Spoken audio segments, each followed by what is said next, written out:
Interessante e um pouco polêmico.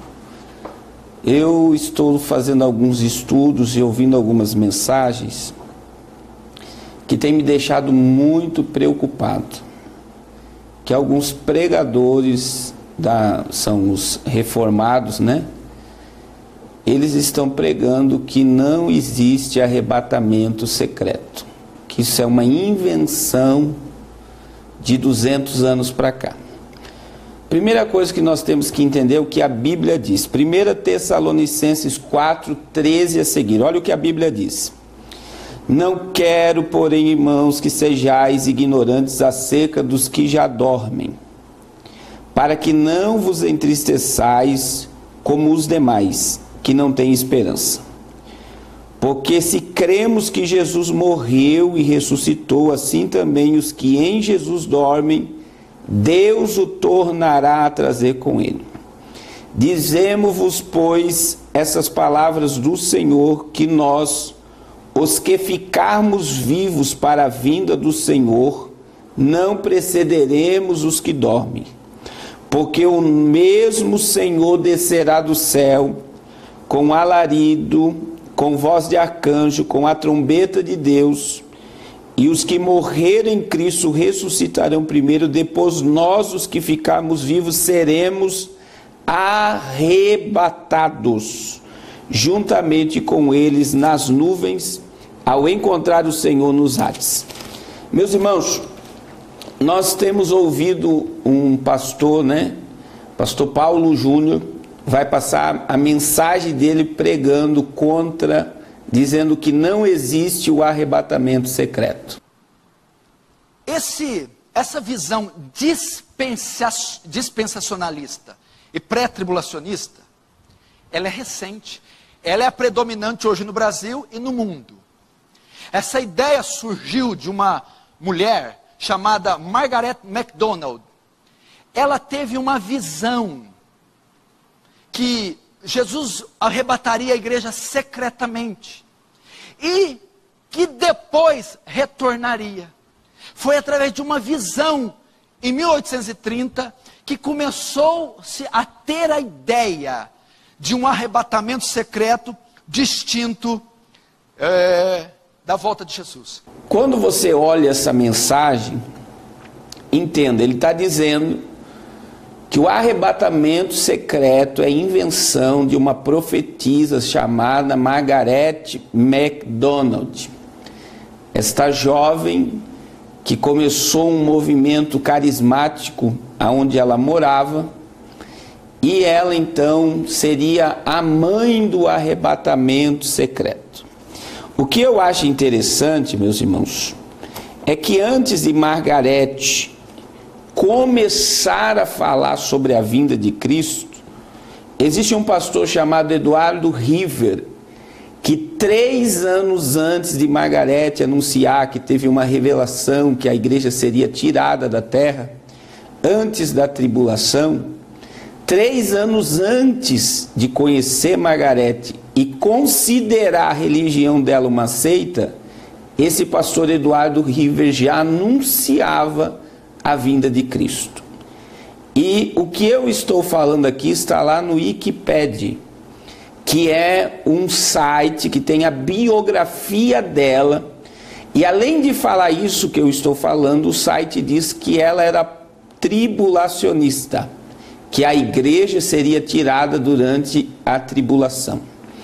Então a fonte que esses pastores estão pegando da questão do arrebatamento ser uma invenção de 200 anos para cá, ela é falsa.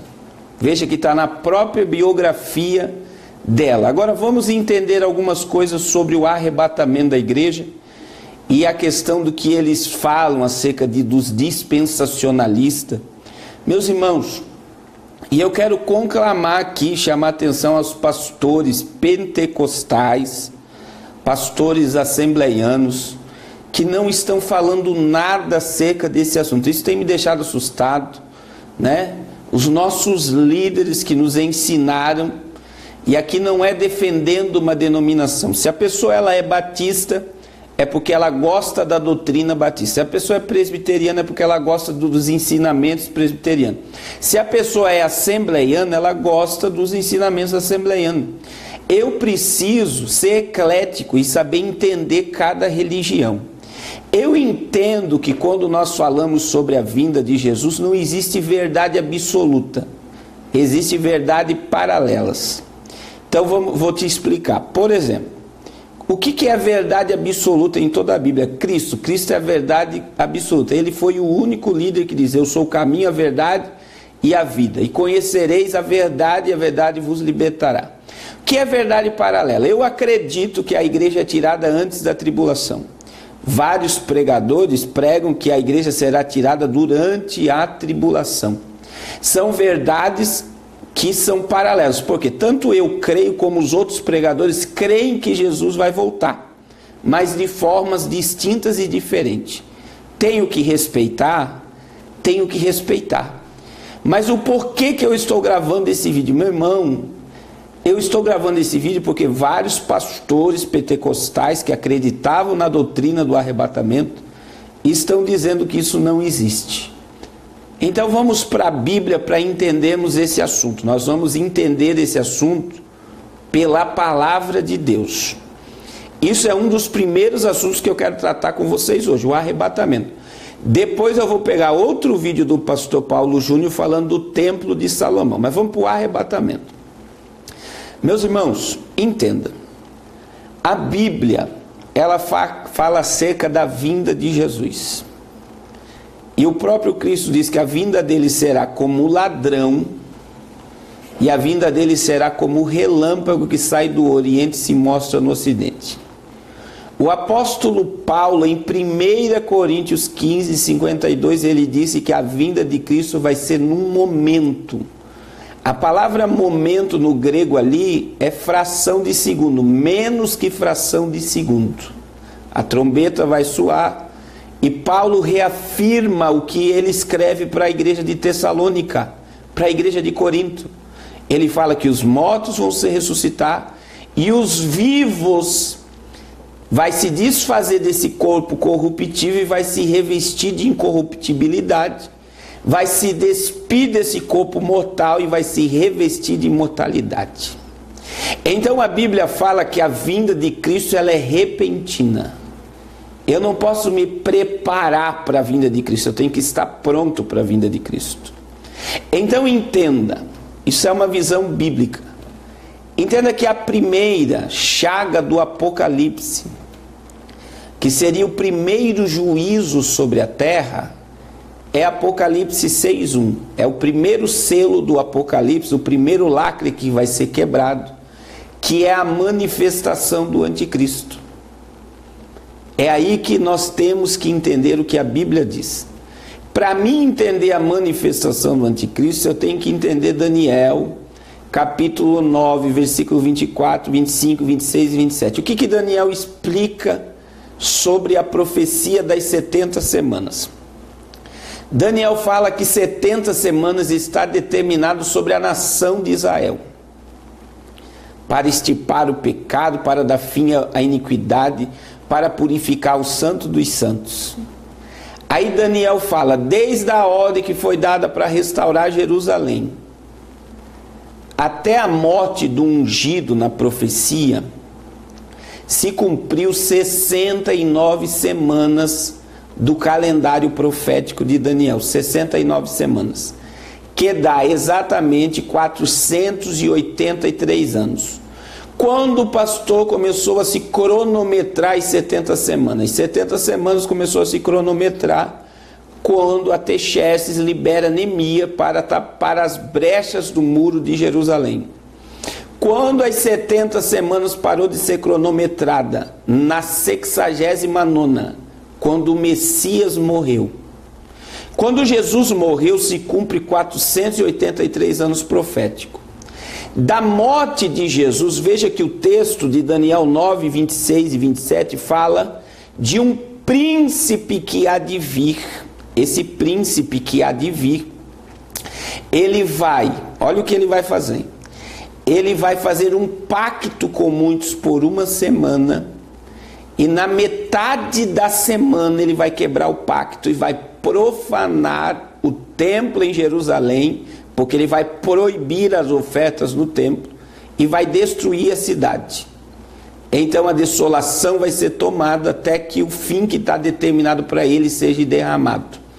Então entenda que quando Jesus morre, se cumpre 69 semanas, da morte de Jesus com o véu rasgado, se abre, a gente chama na teologia isso de hiato, um buraco no espaço. E falta uma semana de anos para se cumprir. As 70 semanas, ela não é cronometrada em dias, mas em anos, são 490 anos proféticos. Para a igreja adventista, para a igreja dos mormons, para a igreja testemunha de Jeová, as 70 semanas se cumprem na morte de Estevão.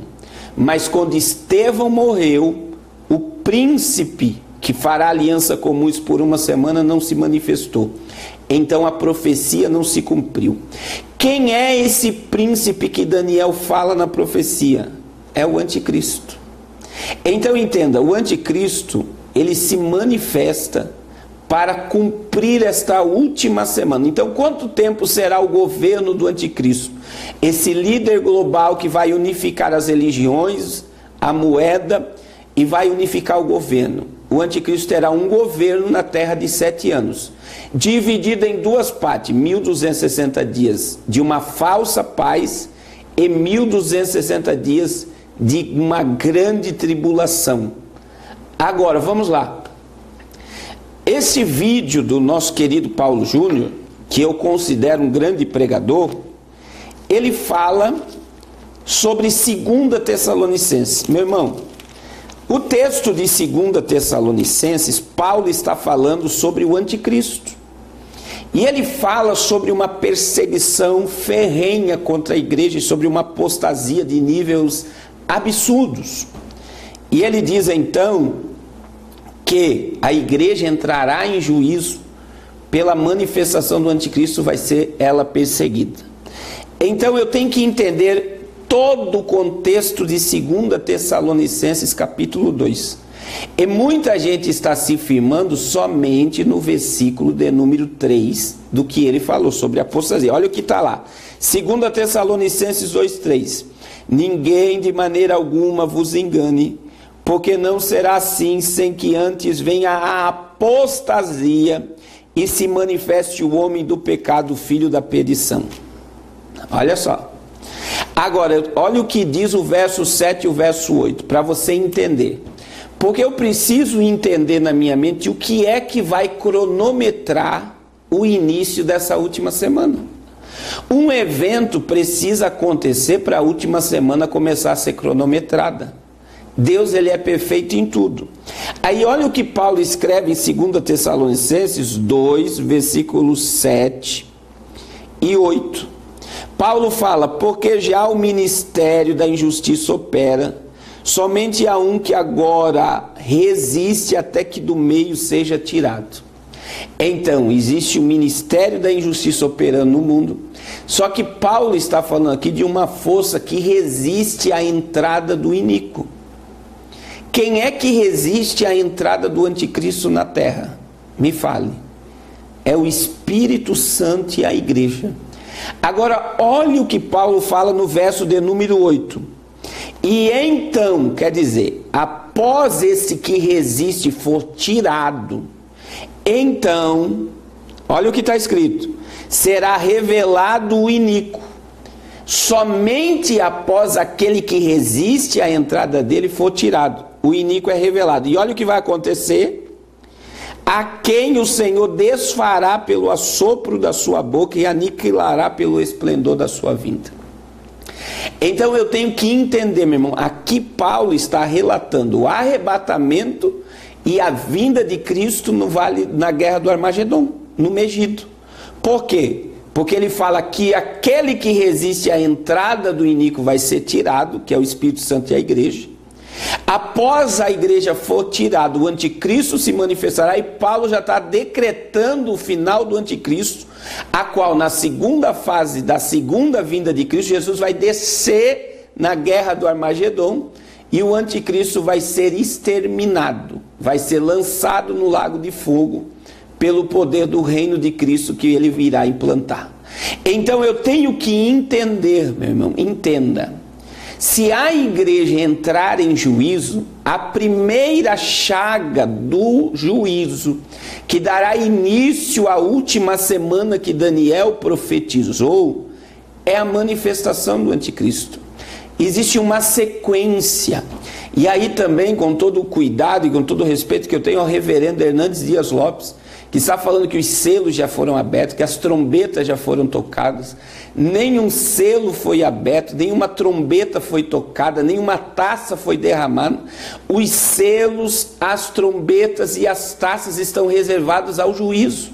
E o primeiro juízo que se manifestará na terra é a manifestação do iníquo, é a manifestação do anticristo.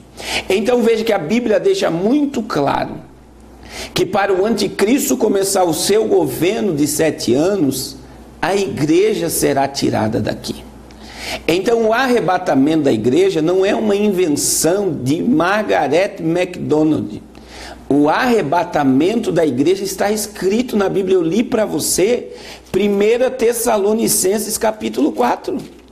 E Paulo foi enfático, ele fala a palavra arrebatamento, que no grego vem a questão de rápido, de ser arrancado com força. Isso é um arrebatamento que todos aqueles que servem a Cristo, de todos os povos, línguas, tribos e nações, serão arrancados aqui da terra. E também o nosso querido reverendo Rodrigo Silva, da Igreja do Advento, da Adventista. Meus irmãos, veja que Margaret MacDonald, ela viveu essa questão profética dela de 1815 a 1844. Ela profetiza isso.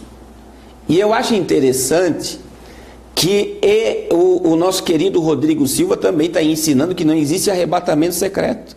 Mas neste período aqui, a Igreja Adventista falava que Jesus ia voltar entre o ano de 1840 e 1844. E como Jesus não veio neste período, eles falam da purificação do céu. No dia 22 de outubro de 1844, eles pegam o texto de Hebreus 9, 22 e dizem que Jesus desceu lá no lugar onde Lúcifer se rebelou para purificar. Por quê? Porque eles diziam que Jesus ia voltar até o ano de 1844. Como Jesus não veio, eles disseram que Jesus veio purificar o céu, e aonde Lúcifer se rebelou, baseado em Hebreus 9, 22. Heresia. E agora você vem me dizer que arrebatamento secreto não existe? Outros sim, meus irmãos. Entenda. Se Jesus vem como relâmpago, vem como ladrão, vem num momento, ele vai tirar a igreja com força da terra. Se a primeira chaga do Apocalipse é a manifestação do anticristo, eu vou ver o anticristo governar na terra. Se eu ficar aqui para a tribulação, eu vou ver um líder mundial governar o mundo todo. Eu vou ver esse líder ser adorado pelos judeus e ser tido como Messias dos judeus. E se eu ver isso, a vinda de Cristo não será como ladrão, não será como relâmpago, e não vai ser no momento, e não vai ser como arrancado com força. Por quê?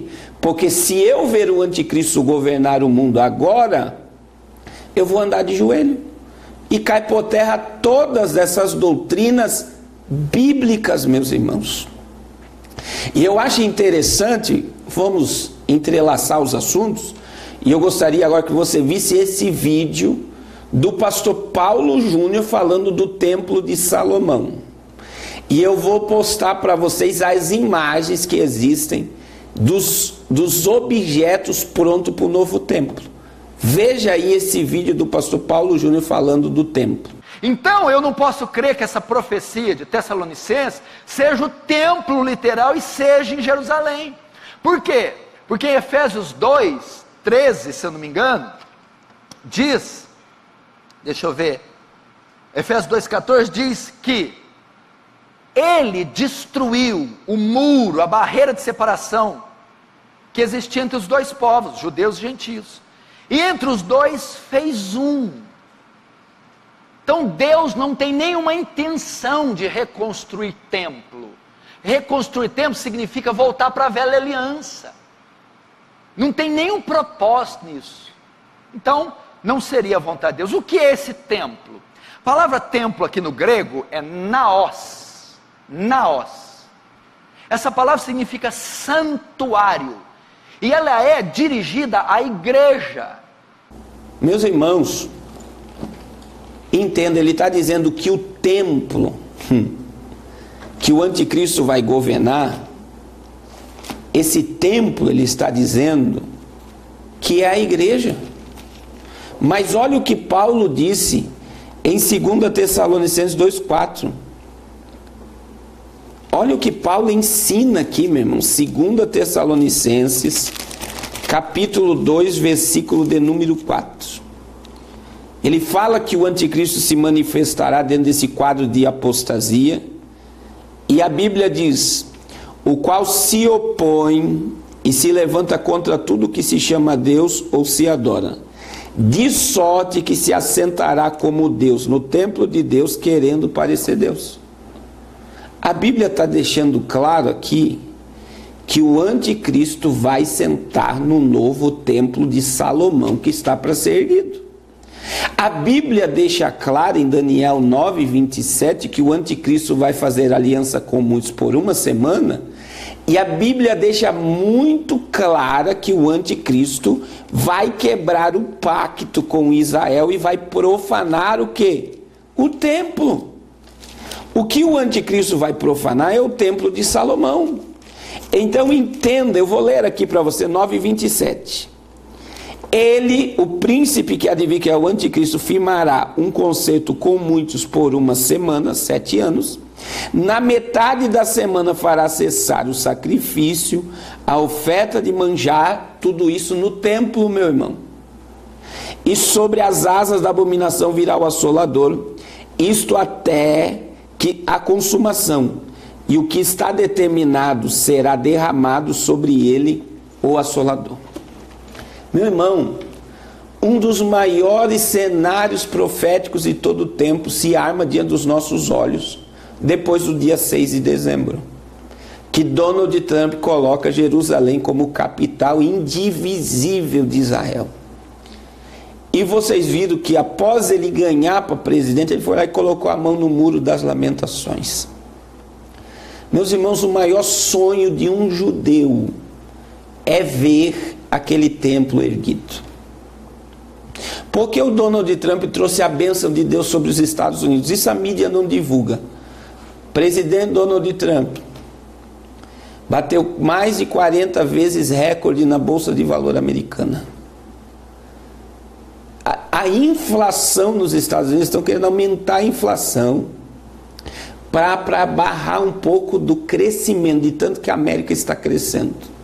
Desemprego lá embaixo, as pessoas vivendo bem. Por que essa bênção se manifestou sobre a América? Porque Donald Trump colocou a mão sobre Israel. Isso é uma bênção abraâmica, meu irmão. Eu abençoarei os que te abençoarem e amaldiçoarei os que te amaldiçoar. Agora, projeto de Donald Trump, gerar paz no Oriente Médio. Faz 3 semanas que ele vetou verba para a Palestina para o acordo de paz. A Primavera Árabe, que é a guerra na Ásia, desde 2010, os imperadores da Ásia estão sendo destruídos para se criar a paz. E isso tudo, meu irmão, está ligado ao novo templo e à manifestação do anticristo. Por quê? Um judeu não acredita que Cristo é o Messias. Por que judeu não aceita que Jesus é o Salvador? Porque eles estão à espera de um Messias político que governe o mundo de dentro de Israel. Quem é o Messias de Israel? É o anticristo. Para o anticristo governar, para se cumprir a profecia, o templo tem que ser erguido. O templo não tem nada a ver com a igreja. O que Paulo Júnior prega é que o anticristo vai dominar a igreja. Meu irmão, a igreja de Cristo ela é intocável. Eu concordo com ele que o nível de apostasia que nós estamos vivendo é absurdo, que tudo que está acontecendo é um cumprimento profético. Mas existe uma igreja que o diabo não toca. Existe uma igreja lavada, remida, cheia de azeite, ataviada, embelezada e pronta para se encontrar com Jesus. Entenda que o governo do anticristo jamais será na igreja. O governo do anticristo será num templo que está todo projetado, como você está vendo nas imagens. Esse templo que está sendo projetado, ele está sendo projetado para o anticristo. Então veja, o maior sonho de um judeu é ver o templo erguido. Agora presta atenção no que é profecia. Os rabinos estão ensinando que a população mundial está 95% pronta para receber o Messias. A polícia de Israel já está pronta para fazer a segurança do Messias. Todos os utensílios do novo templo de Salomão já estão prontos. E os judeus estão proclamando isso, que o Messias deles está chegando. Sabe o que eles estão dizendo para a igreja? Que o arrebatamento da igreja é para essa geração. Então eu vim aqui hoje na minha preocupação. Por quê? Nós estamos vivendo num tempo, meus irmãos, em que pouco está se estudando a profecia de verdade. E eu me coloco aqui como uma voz, dizendo queira o mundo ou não queira, Jesus vai voltar. E quando eu vejo essa questão que não existe arrebatamento secreto, eu estou indo contra Tribunal de Cristo, Galadão dos Salvos, 2 Coríntios 5,10. Eu estou indo contra Bodas do Cordeiro, Apocalipse 19,7. Mateus capítulo 8, versículo 11, que Jesus disse. Isso Jesus estava dizendo à igreja, aos discípulos. Muitos se assentarão comigo na mesa, vindo do Oriente e do Ocidente, e se assentarão comigo na mesa, com Abraão, Isaque e Jacó. Querido irmão, nós estamos vivendo um índice muito grande, para mim concluir a minha fala, de uma teologia humanista, uma teologia que não crê mais. E é aí que vem. Eu tenho que pegar, isso eu falo aos pentecostais, que toda questão de igreja reformada acredita no Apocalipse de uma forma histórica, não acredita no milênio como está na Bíblia, não acredita na vinda de Cristo, não acredita no sistema de Israel, vai contra todo o sistema espiritual. É aí que vem a palavra Apocalipse. Está lá no capítulo 1, versículo 1, revelação de Jesus Cristo. Eu tenho que entender, meu irmão, que quem é o escritor do livro do Apocalipse, talvez você vai dizer que eu estou louco, mas não é João. João escreveu o que o autor revelou a ele, porque está no verso 1 do capítulo 1, revelação de Jesus Cristo. Então quem é o autor do livro do Apocalipse? Jesus. Quem escreveu o livro do Apocalipse? João. E a palavra Apocalipse é revelação, meu irmão. Eu só consigo ter uma revelação sendo espiritual. É orando, consagrando e buscando para mim entender a revelação. É por isso que o pentecostal não é questão de dispensacionalismo, não é a questão, meu irmão, de uma invenção de arrebatamento, invenção da nossa mente, por acreditarmos no batismo no Espírito Santo, no derramamento do Espírito, que esse povo não acredita. Entenda, meu irmão, a igreja pentecostal acredita no Apocalipse, não é histórico, mas é num Apocalipse futurista. É arrebatamento, tribunal de Cristo, bodas do Cordeiro, tribulação e grande tribulação, fecha os 7 anos, Jesus vem implantar o reino milenial. Está na Bíblia. Mas eu consigo entender isso espiritualmente. Eu preciso buscar de Deus essa revelação. E eu digo a todos os pastores pentecostais, líderes religiosos, essa palavra é para você. Volte a pregar sobre o céu. Jesus está às portas. Nós estamos vivendo o maior cenário profético de todos os tempos. E muita gente querendo ficar aqui na tribulação. Meu irmão, entenda, isso são mensagens que estão sendo pregadas. A igreja entrará em tribulação porque Noé entrou. Meu irmão, Noé não entrou na tribulação do juízo. O que Deus fez com Noé antes de abrir as comportas, as águas descer? Colocou Noé e sua família onde? Dentro da arca. A família de Noé foi blindada do juízo. Raabe, a meretriz, antes de Jericó ser destruída, Raabe recebeu o cordão vermelho para colocar na porta, na janela da sua casa. A família de Raabe foi blindada e não passou pelo juízo. Ló e a sua família, o que Deus fez com Ló? Tirou Ló e a família de Sodoma e Gomorra e mandou fogo do céu.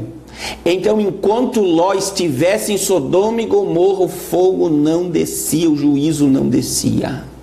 A igreja será tirada daqui. Outra questão, meu irmão, é que muita gente está dizendo que Elias não foi transladado e nem Enoque foi transladado ao céu. Misericórdia, meu irmão. A Bíblia diz em Gênesis 5 que Enoque andou com Deus e Deus o tomou para si.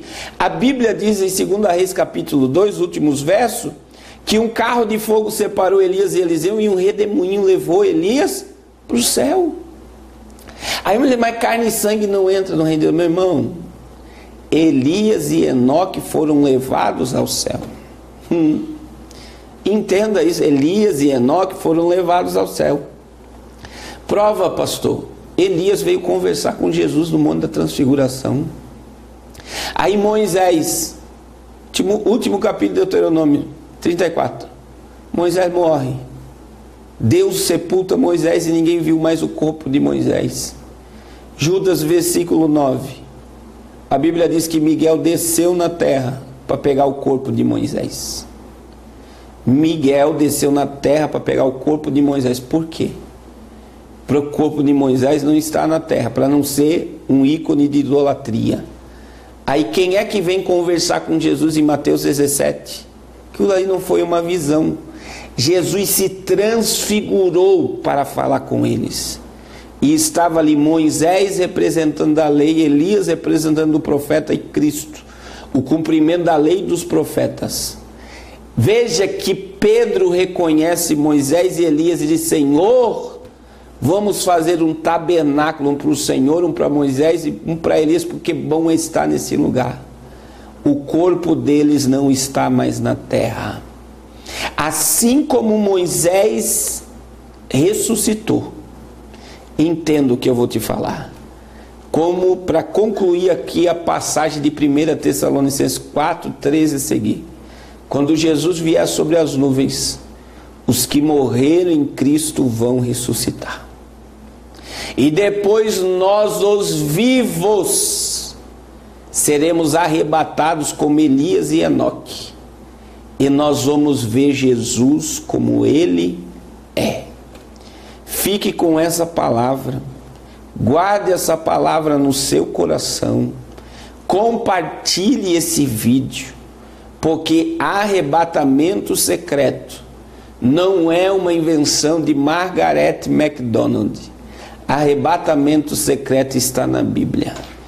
Paulo, meu irmão, ele disse, olha o que Paulo disse: os que morrerem em Cristo ressuscitarão primeiro, depois nós os vivos. Você sabe o que Paulo estava dizendo, meu irmão? Paulo estava dizendo: eu acredito que a qualquer momento eu vou ser arrebatado. Se Paulo aguardava Jesus há quase 2000 anos atrás, quanto mais eu e você. Nós devemos aguardar Jesus, como que se Ele viesse buscar a sua igreja agora. Deus te abençoe poderosamente. Guarde essa palavra no seu coração. Amém. A paz do Senhor, meus irmãos. Aqui quem vos fala é o pastor Carlos Cardoso. E nós estaremos falando hoje sobre um assunto muito interessante e um pouco polêmico.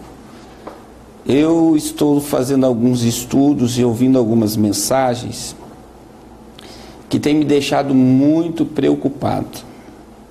Que alguns pregadores são os reformados, né? eles estão pregando que não existe arrebatamento secreto, que isso é uma invenção de 200 anos para cá. Primeira coisa que nós temos que entender é o que a Bíblia diz. 1 Tessalonicenses 4:13 a seguir. Olha o que a Bíblia diz. Não quero, porém, irmãos, que sejais ignorantes acerca dos que já dormem, para que não vos entristeçais como os demais, que não têm esperança. Porque se cremos que Jesus morreu e ressuscitou, assim também os que em Jesus dormem, Deus o tornará a trazer com ele. Dizemos-vos, pois, essas palavras do Senhor, que nós, os que ficarmos vivos para a vinda do Senhor, não precederemos os que dormem. Porque o mesmo Senhor descerá do céu, com alarido, com voz de arcanjo, com a trombeta de Deus, e os que morrerem em Cristo ressuscitarão primeiro, depois nós, os que ficarmos vivos, seremos arrebatados, juntamente com eles nas nuvens, ao encontrar o Senhor nos ares. Meus irmãos, nós temos ouvido um pastor, Pastor Paulo Júnior, vai passar a mensagem dele pregando contra, dizendo que não existe o arrebatamento secreto. Essa visão dispensacionalista e pré-tribulacionista, ela é recente, ela é predominante hoje no Brasil e no mundo. Essa ideia surgiu de uma mulher chamada Margaret MacDonald. Ela teve uma visão que Jesus arrebataria a igreja secretamente e que depois retornaria. Foi através de uma visão em 1830 que começou-se a ter a ideia de um arrebatamento secreto distinto da volta de Jesus. Quando você olha essa mensagem, entenda, ele está dizendo que o arrebatamento secreto é invenção de uma profetisa chamada Margaret MacDonald. Esta jovem que começou um movimento carismático aonde ela morava, e ela então seria a mãe do arrebatamento secreto. O que eu acho interessante, meus irmãos, é que antes de Margaret começar a falar sobre a vinda de Cristo, existe um pastor chamado Eduardo River, que 3 anos antes de Margaret anunciar que teve uma revelação que a igreja seria tirada da terra, antes da tribulação, 3 anos antes de conhecer Margaret e considerar a religião dela uma seita, esse pastor Eduardo River já anunciava a vinda de Cristo. E o que eu estou falando aqui está lá no Wikipedia, que é um site que tem a biografia dela, e além de falar isso que eu estou falando, o site diz que ela era tribulacionista, que a igreja seria tirada durante a tribulação. Então a fonte que esses pastores estão pegando da questão do arrebatamento ser uma invenção de 200 anos para cá, ela é falsa. Veja que está na própria biografia dela. Agora vamos entender algumas coisas sobre o arrebatamento da igreja e a questão do que eles falam acerca dos dispensacionalistas. Meus irmãos, e eu quero conclamar aqui, chamar a atenção aos pastores pentecostais, pastores assembleianos, que não estão falando nada acerca desse assunto. Isso tem me deixado assustado, Os nossos líderes que nos ensinaram, e aqui não é defendendo uma denominação. Se a pessoa ela é batista, é porque ela gosta da doutrina batista. Se a pessoa é presbiteriana, é porque ela gosta dos ensinamentos presbiterianos. Se a pessoa é assembleiana, ela gosta dos ensinamentos assembleianos. Eu preciso ser eclético e saber entender cada religião. Eu entendo que quando nós falamos sobre a vinda de Jesus, não existe verdade absoluta. Existem verdades paralelas. Então vou te explicar. Por exemplo, o que é a verdade absoluta em toda a Bíblia? Cristo. Cristo é a verdade absoluta. Ele foi o único líder que diz: eu sou o caminho, a verdade e a vida. E conhecereis a verdade, e a verdade vos libertará. O que é verdade paralela? Eu acredito que a igreja é tirada antes da tribulação. Vários pregadores pregam que a igreja será tirada durante a tribulação. São verdades que são paralelas, porque tanto eu creio como os outros pregadores creem que Jesus vai voltar, mas de formas distintas e diferentes. Tenho que respeitar, mas o porquê que eu estou gravando esse vídeo? Meu irmão, eu estou gravando esse vídeo porque vários pastores pentecostais que acreditavam na doutrina do arrebatamento estão dizendo que isso não existe. Então vamos para a Bíblia para entendermos esse assunto. Nós vamos entender esse assunto pela palavra de Deus. Isso é um dos primeiros assuntos que eu quero tratar com vocês hoje, o arrebatamento. Depois eu vou pegar outro vídeo do pastor Paulo Júnior falando do templo de Salomão. Mas vamos para o arrebatamento. Meus irmãos, entenda. A Bíblia, ela fala acerca da vinda de Jesus. E o próprio Cristo diz que a vinda dele será como ladrão, e a vinda dele será como o relâmpago que sai do Oriente e se mostra no Ocidente. O apóstolo Paulo, em 1 Coríntios 15, 52, ele disse que a vinda de Cristo vai ser num momento. A palavra momento no grego ali é fração de segundo, menos que fração de segundo. A trombeta vai soar. E Paulo reafirma o que ele escreve para a igreja de Tessalônica, para a igreja de Corinto. Ele fala que os mortos vão se ressuscitar e os vivos vai se desfazer desse corpo corruptível e vai se revestir de incorruptibilidade, vai se despir desse corpo mortal e vai se revestir de imortalidade. Então a Bíblia fala que a vinda de Cristo ela é repentina. Eu não posso me preparar para a vinda de Cristo, eu tenho que estar pronto para a vinda de Cristo. Então entenda, isso é uma visão bíblica. Entenda que a primeira chaga do Apocalipse, que seria o primeiro juízo sobre a terra, é Apocalipse 6:1. É o primeiro selo do Apocalipse, o primeiro lacre que vai ser quebrado, que é a manifestação do anticristo. É aí que nós temos que entender o que a Bíblia diz. Para mim entender a manifestação do anticristo, eu tenho que entender Daniel, capítulo 9, versículo 24, 25, 26 e 27. O que Daniel explica sobre a profecia das 70 semanas? Daniel fala que 70 semanas está determinado sobre a nação de Israel, para extirpar o pecado, para dar fim à iniquidade, para purificar o santo dos santos. Aí Daniel fala, desde a ordem que foi dada para restaurar Jerusalém, até a morte do ungido na profecia, se cumpriu 69 semanas do calendário profético de Daniel, 69 semanas, que dá exatamente 483 anos. Quando o pastor começou a se cronometrar as 70 semanas? As 70 semanas começou a se cronometrar quando Artaxerxes libera Neemias para tapar as brechas do muro de Jerusalém. Quando as 70 semanas parou de ser cronometrada? Na 69ª, quando o Messias morreu. Quando Jesus morreu, se cumpre 483 anos proféticos. Da morte de Jesus, veja que o texto de Daniel 9, 26 e 27 fala de um príncipe que há de vir. Esse príncipe que há de vir, ele vai, olha o que ele vai fazer.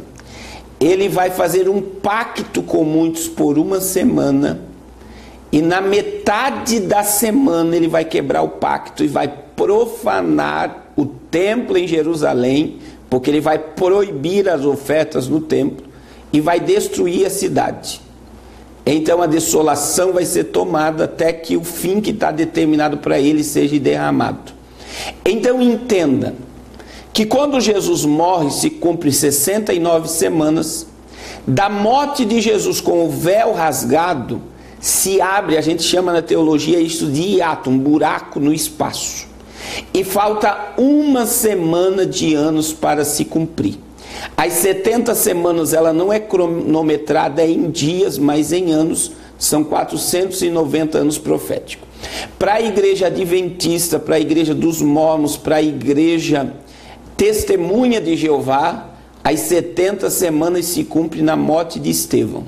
Mas quando Estevão morreu, o príncipe que fará aliança com muitos por uma semana não se manifestou.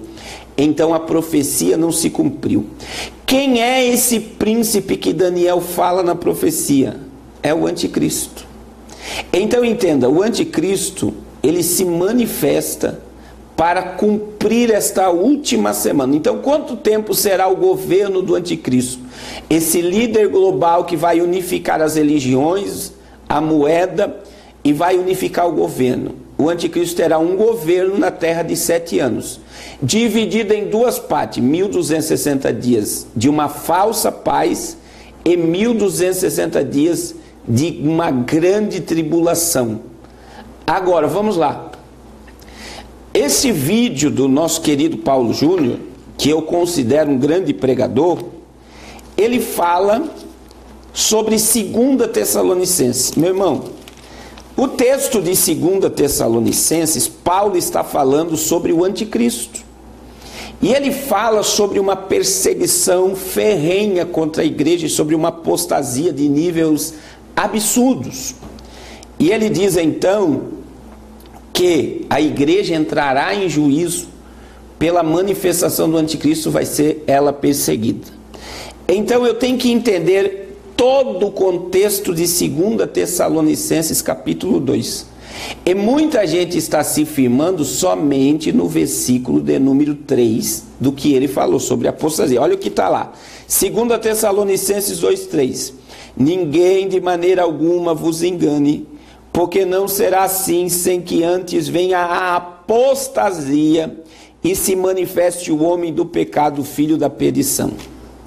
Olha só. Agora, olha o que diz o verso 7 e o verso 8, para você entender.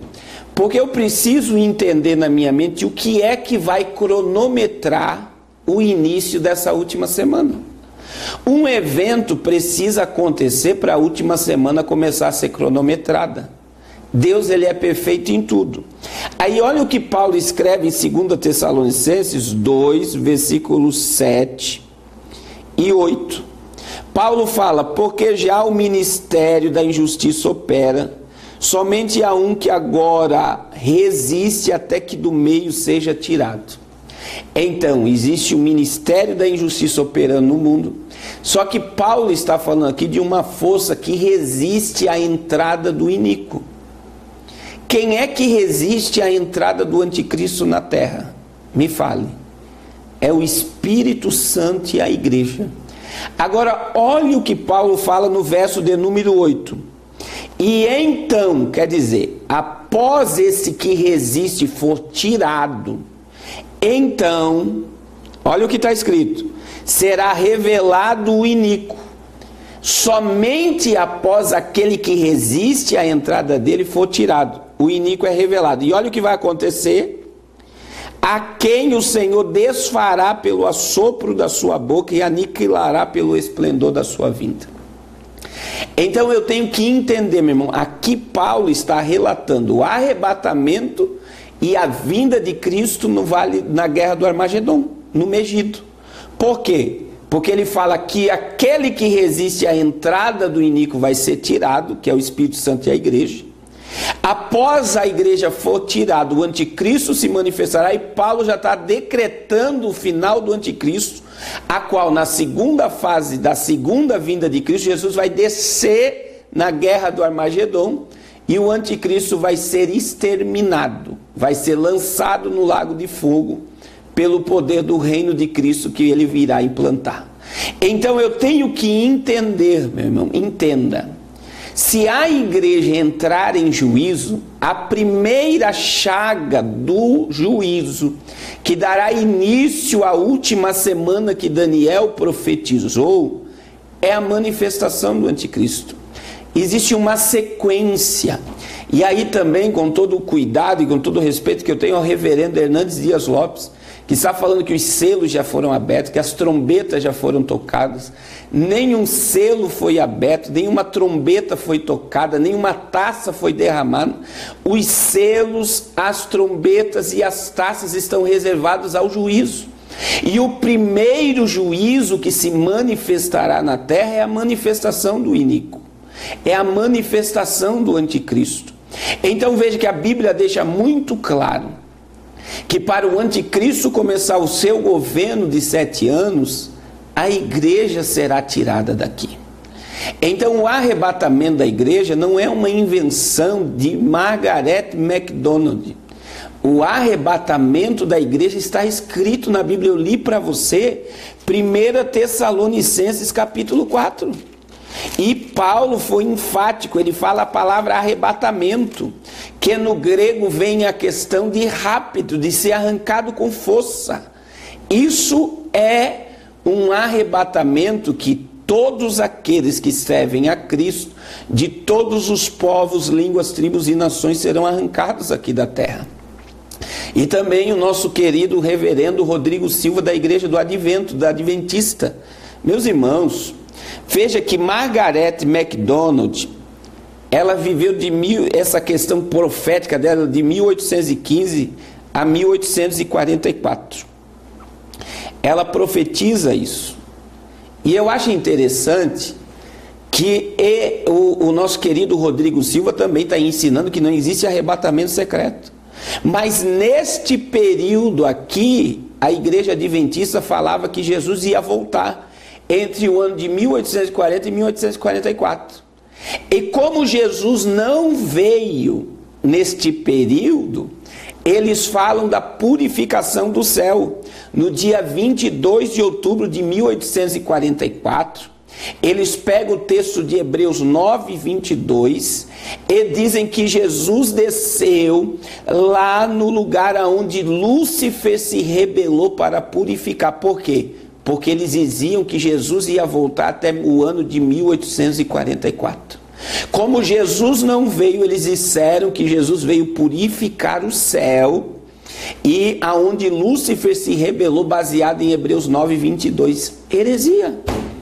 E agora você vem me dizer que arrebatamento secreto não existe? Outro sim, meus irmãos. Entenda. Se Jesus vem como relâmpago, vem como ladrão, vem num momento, ele vai tirar a igreja com força da terra. Se a primeira chaga do Apocalipse é a manifestação do anticristo, eu vou ver o anticristo governar na terra. Se eu ficar aqui para a tribulação, eu vou ver um líder mundial governar o mundo todo. Eu vou ver esse líder ser adorado pelos judeus e ser tido como Messias dos judeus. E se eu ver isso, a vinda de Cristo não será como ladrão, não será como relâmpago, e não vai ser no momento, e não vai ser como arrancado com força. Por quê? Porque se eu ver o anticristo governar o mundo agora, eu vou andar de joelho. E cai por terra todas essas doutrinas bíblicas, meus irmãos. E eu acho interessante, vamos entrelaçar os assuntos, e eu gostaria agora que você visse esse vídeo do pastor Paulo Júnior falando do Templo de Salomão. E eu vou postar para vocês as imagens que existem dos objetos prontos para o novo templo. Veja aí esse vídeo do pastor Paulo Júnior falando do templo. Então eu não posso crer que essa profecia de Tessalonicenses seja o templo literal e seja em Jerusalém. Por quê? Porque em Efésios 2, 13, se eu não me engano, diz, deixa eu ver, Efésios 2,14 diz que ele destruiu o muro, a barreira de separação que existia entre os dois povos, judeus e gentios. E entre os dois fez um. Então Deus não tem nenhuma intenção de reconstruir templo. Reconstruir templo significa voltar para a velha aliança. Não tem nenhum propósito nisso. Então não seria a vontade de Deus. O que é esse templo? A palavra templo aqui no grego é naos. naos. Essa palavra significa santuário. E ela é dirigida à igreja. Meus irmãos, entenda, ele está dizendo que o templo que o anticristo vai governar, esse templo, ele está dizendo que é a igreja. Mas olha o que Paulo disse em 2 Tessalonicenses 2,4. Olha o que Paulo ensina aqui, meu irmão. 2 Tessalonicenses, capítulo 2, versículo de número 4. Ele fala que o anticristo se manifestará dentro desse quadro de apostasia. E a Bíblia diz: o qual se opõe e se levanta contra tudo que se chama Deus ou se adora, de sorte que se assentará como Deus no templo de Deus, querendo parecer Deus. A Bíblia está deixando claro aqui que o anticristo vai sentar no novo templo de Salomão, que está para ser erguido. A Bíblia deixa claro em Daniel 9:27 que o anticristo vai fazer aliança com muitos por uma semana, e a Bíblia deixa muito clara que o anticristo vai quebrar o pacto com Israel e vai profanar o quê? O templo. O que o anticristo vai profanar é o templo de Salomão. Então entenda, eu vou ler aqui para você 9:27. Ele, o príncipe que adivinha que é o anticristo, firmará um concerto com muitos por uma semana, 7 anos. Na metade da semana fará cessar o sacrifício, a oferta de manjar, tudo isso no templo, meu irmão. E sobre as asas da abominação virá o assolador, isto até que a consumação, e o que está determinado será derramado sobre ele, o assolador. Meu irmão, um dos maiores cenários proféticos de todo o tempo se arma diante dos nossos olhos, depois do dia 6 de dezembro, que Donald Trump coloca Jerusalém como capital indivisível de Israel. E vocês viram que após ele ganhar para presidente, ele foi lá e colocou a mão no muro das lamentações. Meus irmãos, o maior sonho de um judeu é ver aquele templo erguido.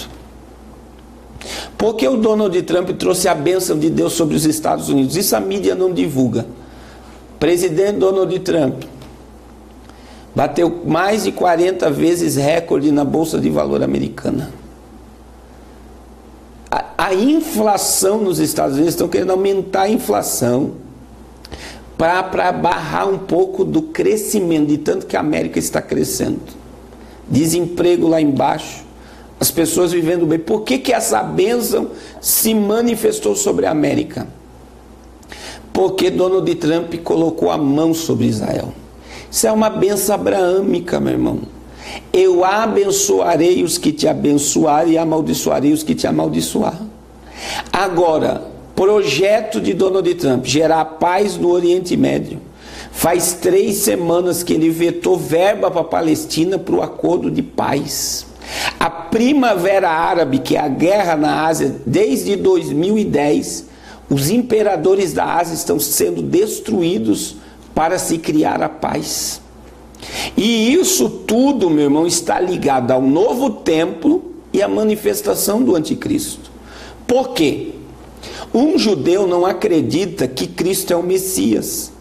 Por que o judeu não aceita que Jesus é o Salvador? Porque eles estão à espera de um Messias político que governe o mundo de dentro de Israel. Quem é o Messias de Israel? É o anticristo. Para o anticristo governar, para se cumprir a profecia, o templo tem que ser erguido. O templo não tem nada a ver com a igreja. O que Paulo Júnior prega é que o anticristo vai dominar a igreja. Meu irmão, a igreja de Cristo, ela é intocável. Eu concordo com ele que o nível de apostasia que nós estamos vivendo é absurdo, que tudo que está acontecendo é um cumprimento profético. Mas existe uma igreja que o diabo não toca. Existe uma igreja lavada, remida, cheia de azeite, ataviada, embelezada e pronta para se encontrar com Jesus. Entenda que o governo do anticristo jamais será na igreja. O governo do anticristo será num templo que está todo projetado, como você está vendo nas imagens. Esse templo que está sendo projetado, ele está sendo projetado para o anticristo. Então veja, o maior sonho de um judeu é ver o templo erguido. Agora presta atenção no que é profecia. Os rabinos estão ensinando que a população mundial está 95% pronta para receber o Messias. A polícia de Israel já está pronta para fazer a segurança do Messias.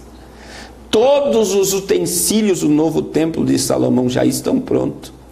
E os judeus estão proclamando isso, que o Messias deles está chegando. Sabe o que eles estão dizendo para a igreja? Que o arrebatamento da igreja é para essa geração. Então eu vim aqui hoje na minha preocupação. Por quê? Nós estamos vivendo num tempo, meus irmãos, em que pouco está se estudando a profecia de verdade. E eu me coloco aqui como uma voz, dizendo: queira o mundo ou não queira, Jesus vai voltar. E quando eu vejo essa questão que não existe arrebatamento secreto, eu estou indo contra tribunal de Cristo, galardão dos salvos, 2 Coríntios 5,10. Eu estou indo contra bodas do Cordeiro, Apocalipse 19,7. Mateus capítulo 8, versículo 11, que Jesus disse. Isso Jesus estava dizendo à igreja, aos discípulos: muitos se assentarão comigo na mesa, vindo do Oriente e do Ocidente, e se assentarão comigo na mesa, com Abraão, Isaque e Jacó. Querido irmão, nós estamos vivendo um índice muito grande, para mim concluir a minha fala, de uma teologia humanista, uma teologia que não crê mais. E aí que vem, eu tenho que pegar, isso eu falo aos pentecostais, que toda questão de igreja reformada acredita no Apocalipse de uma forma histórica, não acredita no milênio como está na Bíblia, não acredita na vinda de Cristo, não acredita no sistema de Israel, vai contra todo o sistema espiritual. É aí que vem a palavra Apocalipse, está lá no capítulo 1, versículo 1, revelação de Jesus Cristo. Eu tenho que entender, meu irmão, que quem é o escritor do livro do Apocalipse, talvez você vai dizer que eu estou louco, mas não é João. João escreveu o que o autor revelou a ele, porque está no verso 1 do capítulo 1, revelação de Jesus Cristo. Então quem é o autor do livro do Apocalipse? Jesus. Quem escreveu o livro do Apocalipse? João. E a palavra Apocalipse é revelação, meu irmão. Eu só consigo ter uma revelação sendo espiritual. É orando, consagrando e buscando para mim entender a revelação. É por isso que o pentecostal não é questão de dispensacionalismo, não é a questão, meu irmão, de uma invenção de arrebatamento, invenção da nossa mente, por acreditarmos no batismo no Espírito Santo, no derramamento do Espírito, que esse povo não acredita. Entenda, meu irmão, a igreja pentecostal acredita no Apocalipse, não é histórico, mas é num Apocalipse futurista.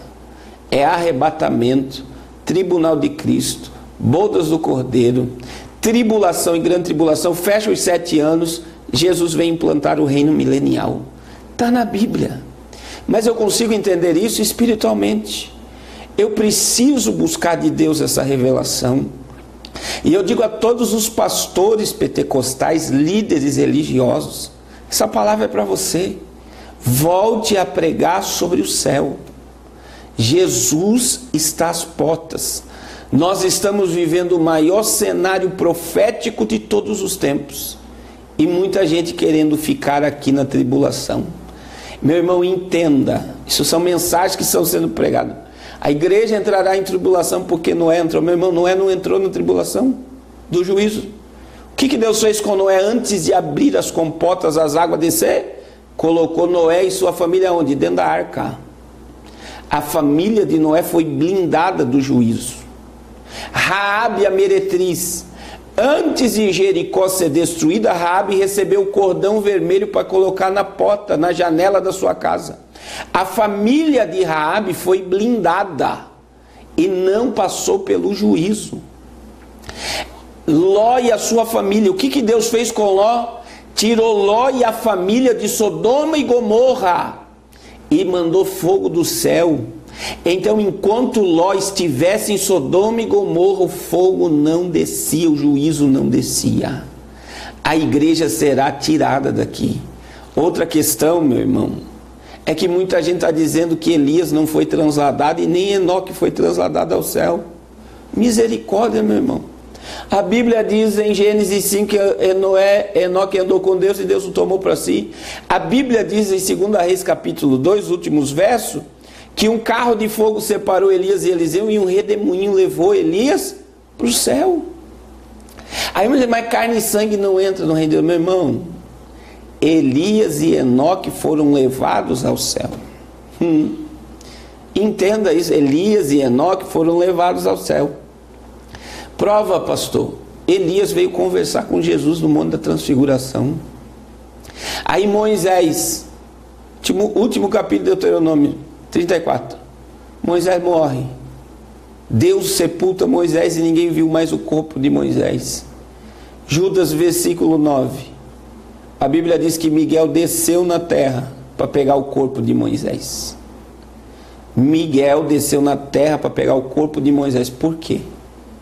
Para o corpo de Moisés não estar na terra, para não ser um ícone de idolatria. Aí quem é que vem conversar com Jesus em Mateus 17? Aquilo aí não foi uma visão. Jesus se transfigurou para falar com eles. E estava ali Moisés representando a lei, Elias representando o profeta e Cristo. O cumprimento da lei dos profetas. Veja que Pedro reconhece Moisés e Elias e diz: Senhor, vamos fazer um tabernáculo, um para o Senhor, um para Moisés e um para Elias, porque bom é estar nesse lugar. O corpo deles não está mais na terra. Assim como Moisés ressuscitou, entendo o que eu vou te falar. Como para concluir aqui a passagem de 1 Tessalonicenses 4:13 a seguir. Quando Jesus vier sobre as nuvens, os que morreram em Cristo vão ressuscitar. E depois nós, os vivos, seremos arrebatados como Elias e Enoque. E nós vamos ver Jesus como Ele é. Fique com essa palavra. Guarde essa palavra no seu coração. Compartilhe esse vídeo. Porque arrebatamento secreto não é uma invenção de Margaret MacDonald. Arrebatamento secreto está na Bíblia. Paulo, meu irmão, ele disse, olha o que Paulo disse: os que morrerem em Cristo ressuscitarão primeiro, depois nós os vivos. Você sabe o que Paulo estava dizendo, meu irmão? Paulo estava dizendo: eu acredito que a qualquer momento eu vou ser arrebatado.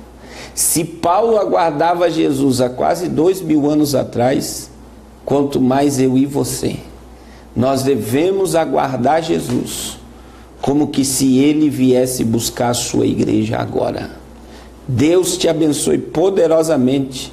Guarde essa palavra no seu coração. Amém. A paz do Senhor, meus irmãos.